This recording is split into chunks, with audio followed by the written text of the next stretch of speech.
Okay, let's unpack this. We are diving deep into a fascinating and, really intense intellectual journey today. We're looking at the foundations of modern philosophy. We are. Specifically, we're tracing the uh, rigorous decade-long evolution of G.E. Moore. And this isn't just some historical trivia about, the father of British analytic philosophy. This is a detailed exploration of how one man grappled with one of the most enduring puzzles of the mind. The puzzle of how we access and therefore how we define our own consciousness. Exactly. That's right. Our deep dive today is hyper-focused on the period between 1901 and 1916. And this was really a crucible moment for him. A crucible moment. Yeah, because Moore, under intense pressure from his peers, fundamentally changed his mind about the very structure of experience. And the central tension, the philosophical mechanism we're tracking, is how he tried to refine his approach to the distinction between the mental act, the seeing, and the object of that act, the thing seen. And all of this, you'll see, revolves around what philosophers call the problem of the transparency of consciousness. Right. So our mission today, and this is really tailored for you, the learner, is to get a rigorous but hopefully an utterly clear understanding of the core philosophical mechanisms Moore proposed. And crucially, the logical shortcomings that forced him to discard them. Yes, we need to trace the trajectory of this intellectual battle. We want to see how Moore moved from a simple, sort of clean, observational dualism to something far more complicated, a kind of philosophical compromise. And that trajectory is really defined by two core theses we need to keep in focus. First, Moore abandoned his initial view, which treated all consciousness as observational. Exactly, both inner awareness of the act and outer awareness of the object. He treated them like looking at two distinct things side by side.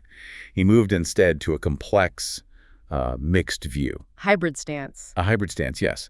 In this final view, objects are still apprehended or, we're directly aware of them, but the mental acts themselves are experienced in a completely different way. They are lived through. Lived through. And we're going to use the German term for this, Erlebnis, right? Because it seems to capture that non-objectifying quality so perfectly. It really does. So what was the driving force behind this colossal shift? Well, that's our second thesis. The shift was driven by the logical necessity of overcoming that transparency of consciousness problem. Okay, so if the act of seeing is so elusive, so transparent, that we look through it to the object, how can we ever introspectively confirm that the act even exists, let alone distinguish it from its object? Precisely. Moore never abandoned the core idea that this fundamental act-object distinction must be available to first-person experience if he was going to defeat idealism. Yeah. But to save that dualism, he had to radically change the mechanism by which this distinction was accessed. So he swapped observation for a blend of internal living through and a kind of external metaphysical observation. You've got it. It's a fascinating pivot. And what makes this so historically rich is the context. Moore, along with Russell, is usually celebrated as a key founder of British analytic philosophy, known for clear logic and attacks on metaphysical fuzziness. Right. Yet his internal debate here shockingly mirrors the central discussions happening at the exact same time in Continental philosophy, particularly with the early phenomenologists like Brentano and Husserl. Absolutely. The question of whether self-awareness is objectifying, treating the self as an external object or not objectifying, just a feature of being conscious, was common intellectual currency in Britain at the time. Why was that? Largely because figures like Stout and Ward were already deeply engaged with Austro-German ideas. This demonstrates an often overlooked and I think a vital convergence between what we now often segment into two totally distinct philosophical traditions. Okay, so let's jump right into the starting position, early Moore. This covers his big attacks against idealism in 1901 up to about 1909. We need to understand the philosophical necessity that drove his first model. The necessity was absolute. He had to defeat British idealism. Idealism at its core holds that all reality is mental or spiritual. To refute that, Moore needed a clear, undeniable demonstration that some facts are simply not mental. And his whole strategy hinged on exposing what he saw as the idealists' primary error. Yes, their failure to distinguish between that of which I am conscious, the object, and my consciousness of it, the act. They just collapse this distinction, don't they? Often using a single word like idea to mean both the mental activity and the content being perceived. Precisely. And if the two are one, then the entire world being composed of these ideas is mental. Idealism wins. So Moore insisted that this dualism, this split between object and act, wasn't just a theoretical construct. He claimed it was obvious to direct inspection. Introspection was the battlefield. It was. And this emphasis on introspection, this direct inspection, was the foundation for establishing a dualist metaphysics, the existence of both psychical or mental and physical non-mental facts. And Moore and Russell were pretty much shoulder to shoulder on this at the beginning. They were. They needed introspective data to prove the difference. Russell's argument, which Moore certainly appreciated, was based on Brentano's thesis about intentionality. The idea that all and only mental facts are directed toward objects, that this directedness is the mark of the mental. Exactly. So if you introspect your act of seeing a patch of red, you observe that the act of seeing is directed at something. But the patch of red itself, it doesn't seem to be pointing anywhere. It's just there. Correct. The act, a psychical fact, is intentionally directed. The object, the patch of color, which Moore initially saw as a physical fact, or at least mind-independent, is not. So since introspection reveals this difference in directedness, it successfully proves the existence of two fundamentally distinct kinds of reality. The ability to observe this intentional directedness was his smoking gun against idealism. It was. But the concept awareness of is so crucial here. If idealism is the collapse of act and object, Moore needs to define this relation that holds them together but keeps them separate. And he does that in his 1903 masterpiece, The Refutation of Idealism. He does. He meticulously analyzes a sensation. Let's use the sensation of blue. He claims this sensation includes three distinct components. First, the object, the blue. Second, a unique element he calls awareness or consciousness. And third, a unique, irreducible relation holding between them. That's it. And awareness is the constant. If I have a sensation of red and then a sensation of green, the objects are variable, but the underlying awareness is the shared element. It's what makes both states mental. So he's looking for the smallest, most unique common denominator. This awareness is distinct from the object it is directed toward. Exactly. The unique relation connecting them is a kind of knowing or experiencing that singles out the object, the blue, and makes it the intentional object of that specific awareness. Moore called this the relation of awareness of anything. This sounds incredibly important because it's the mechanism Moore uses to claim we can transcend our own minds immediately. It is the great escape route from the mental circle. Moore argues that awareness of is unique because it immediately puts us in contact with the external mind-independent world. I love his famous statement on this. Merely to have a sensation is already to be outside that circle. For early Moore, the objects of awareness, what he later called sense data, were understood to be entities whose existence was independent of our awareness of them. So to be aware of them is, by definition, to be in contact with mind-independent entities. That's such a powerful move. So every experience then has this dyadic structure, the mental awareness element uniquely relating to the mind-independent object element. Yes, and this awareness of anything becomes the essential common denominator, the undeniable introspectable mark of the mental. But now we hit the crucial point that defines early Moore and really sets him up for the crisis to come. Yes, which is that he held an observational model of inner awareness that was perfectly parallel to his observational model of outer awareness. You mean he thought that introspecting the act of seeing was basically the same kind of activity as, say, seeing a chair? In essence, yes. He claimed, and this is pretty astonishing, that I am as directly aware of the existence of material things in space as of my own sensations. Wow. And he went on to assert that he could observe myself observing them, explicitly drawing an analogy to observing a red book and a blue book lying side by side. He thought awareness of awareness was a quasi-perceptual state directed at the lower-level conscious state. Wait, I have to challenge this. If I try to observe myself observing something, say I'm watching a clock tick, doesn't the act of self-observation immediately shift my focus away from the clock? How can I observe the act of perception simultaneously with the act of perceiving the object without fracturing my attention? That is exactly the challenge that would later be levied against him. Moore's early confidence stemmed from a conviction that consciousness was just one more thing in the world, distinct from other things, and available to the observational gaze of a higher-order state, a bit like John Locke's inner sense. He really believed he could do this. He truly believed this kind of introspective effort, observing one's own mental actions, was accessible.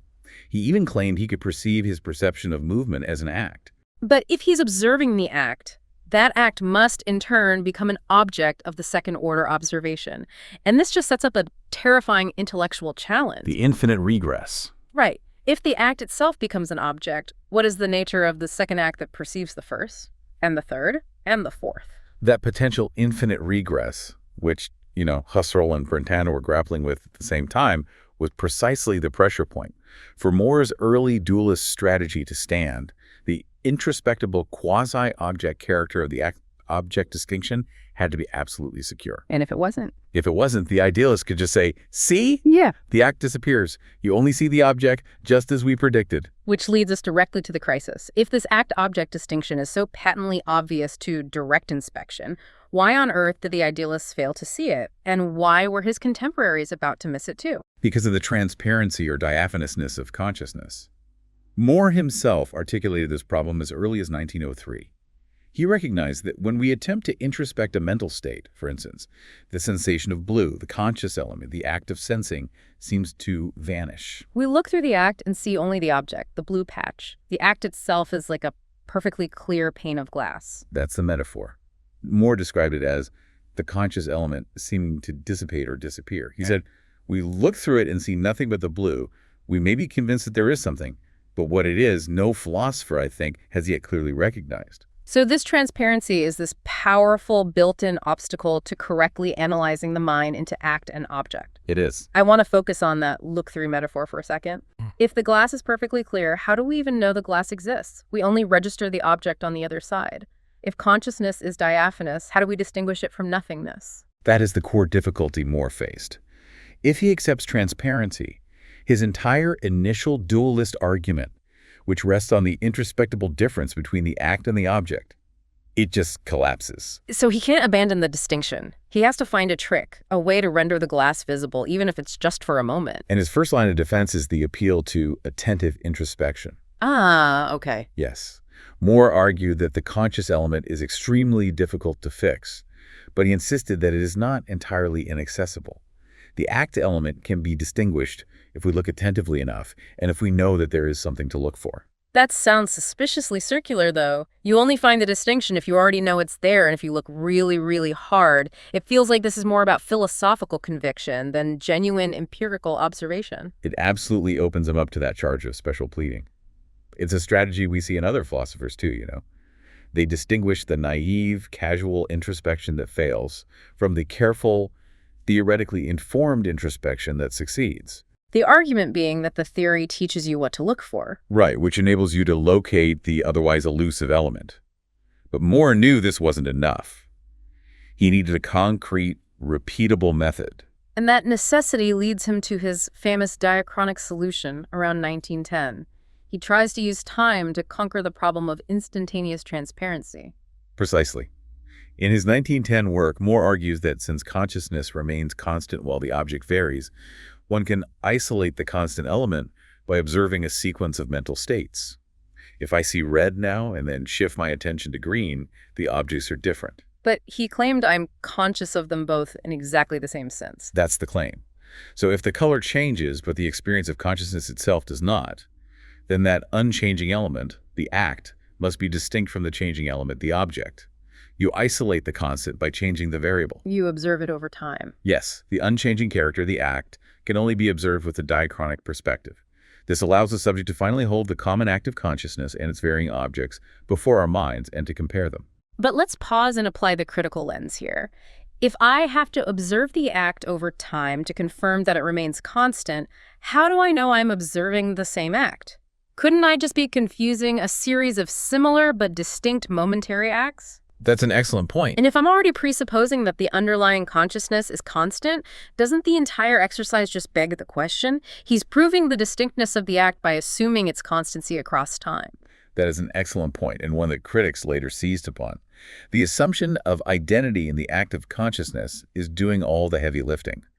Moore's argument shifts the observational challenge from instantaneous perception to temporal comparison, but it doesn't entirely escape the need for a non-observational premise, that consciousness is constant and enduring. It's still fascinating that, despite the philosophical distance, this temporal technique had a parallel in early phenomenology. It did.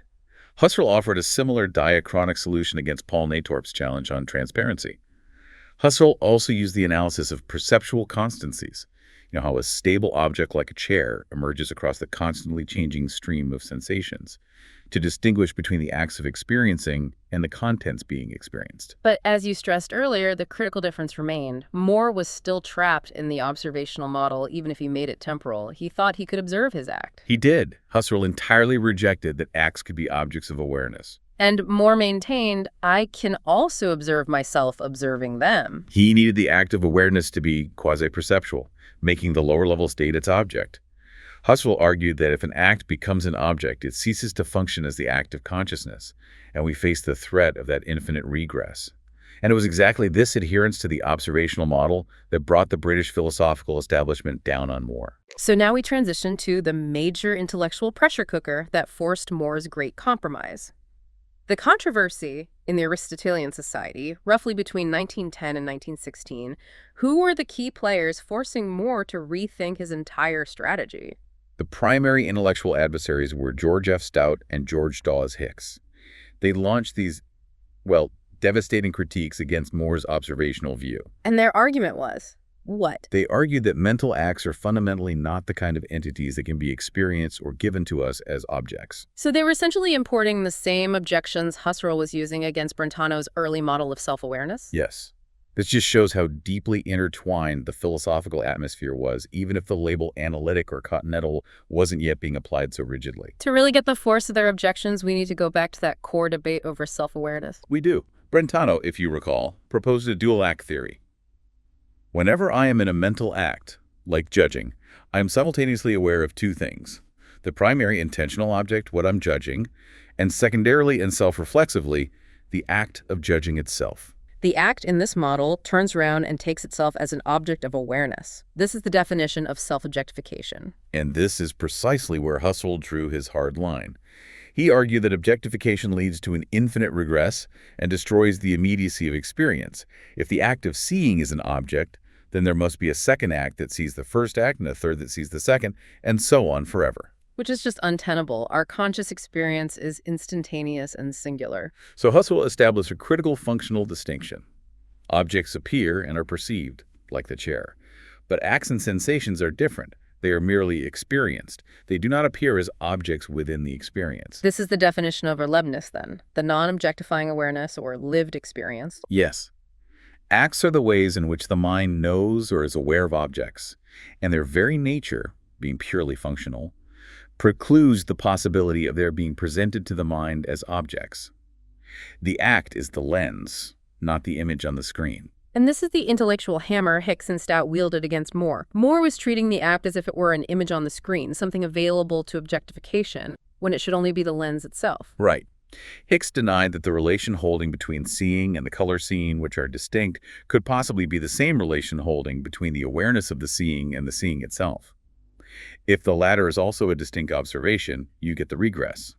If it's the same, then the awareness isn't observational at all, it's just the nature of the act. Hicks's summation of the critique is so powerful, noting that the fundamental mistake is treating the mental as if it were physical. His point was, if we are serious in regarding mental states as mental, as being facts of mind, then their very nature precludes the possibility of their being presented to the mind as objects. The unique characteristic of mental states is that there are ways of knowing. To try and observe that way as an object must inevitably cause it to evade objective presentation. And Stout drove this home with a very relatable analogy. He did, arguing that the sensation and the awareness of the sensation are not numerically distinct things, but one and the same activity. He used the distinction between jumping a jump and jumping a ditch. Yes, jumping a ditch implies a relationship between the action, jumping, and an external object, the ditch. Jumping a jump, however, focuses entirely on the activity itself. It doesn't introduce a second, separate object. So the active sensation and the awareness of the sensation are, in Stout's view, like jumping a jump. They're the same internal performance. You can't peel off the awareness and treat it as a secondary object available to observation. You can't. Wow. That is a devastating intellectual position for Moore, who had staked his entire anti-idealist project on the idea that the act was observable, even if only diachronically. He had to accept that acts are not observed. This is the moment of his great compromise. Precisely. So now we arrive at Moore's hybrid solution, which he developed between 1910 and 1916. He conceded to Hicks and Stout. He did. He said, okay, Mental acts and their objects are given to the self in essentially different ways. The observational model of inner sense is dead. So he swallowed the Erlebnis pill. Acts are lived through while objects are apprehended or presented. But how did he integrate this fundamentally non-objectifying Continental idea into his staunchly metaphysical dualism? This is where Moore executes a brilliant piece of philosophical adaptation. He did adopt the concept of Erlebnis, but he interpreted it in a distinctly metaphysical way, which differentiates him sharply from Husserl. Yep. Moore proposed to understand Erlebnis as the relation of ownership or mindness between the self and its acts. This was not just a phenomenological description of how we experience the act, it was an ontological relation of mind dependence. I see the move. He takes the non-objectifying nature of the act, we only live through it, and uses that to define its metaphysical status. It belongs to and depends on the mind. And this gives him a new, robust basis for his dualism, safe from the regress objection. The dualism now stands on this distinction. Acts are erlebt, and therefore inherently and ontologically mind-dependent. While sense data, the objects are merely presented, and that relationship of presentation doesn't imply mind dependence, so they can remain external. Exactly, and this allows him to substitute the old introspective test, can I see the act, with a new one, the ontological test of existence. Okay, what's that? He refined this difference with what he thought was an observable criterion. The relation of being erlebt means that an act can only exist so long as it has this relation to me. When I cease being in a particular mental state, say, the act of thinking a specific complicated thought, that act of thought ceases to exist entirely. And the contrast. In contrast, the object I apprehend, say, a physical spark outside my window, merely ceases to be presented when I turn my head. It continues to exist, independent of my mind. Moore claims this cessation of existence upon ceasing to be lived through is an observable fact. That's a staggering claim that the annihilation of a mental event is observable. How did he defend that? He argued that we can observe a localized sensation, like the visual experience of a brief spark from a firework, come into existence and then cease to exist. When we stop perceiving a physical object by turning away, we don't observe its annihilation. We merely observe its ceasing to be presented. But with the mental act, Moore claimed the observation confirmed existential transience. He believed he could retrospectively observe as an empirical fact that the act was tied to that moment of experience, and when the living through stopped, the act was just gone. Exactly. This hybrid approach is genuinely clever. It manages to retain the core principle that the distinction is available to first-person experience while addressing the critics. Let's break down the three key merits of this mixed view. First, and most importantly, it successfully shielded him from the objections of objectifying self-consciousness raised by Stout and Hicks. He no longer needed to claim he observes an act as an object. He lives through it, non-objectifying. Second, it provides a powerful new basis for the act-object distinction. It's grounded not just in intentionality, but in the fundamental relation of ownership to the self, linking phenomenology to metaphysics. And third, it offers a sophisticated new answer to the transparency challenge. The subject is aware of the distinction in two ways.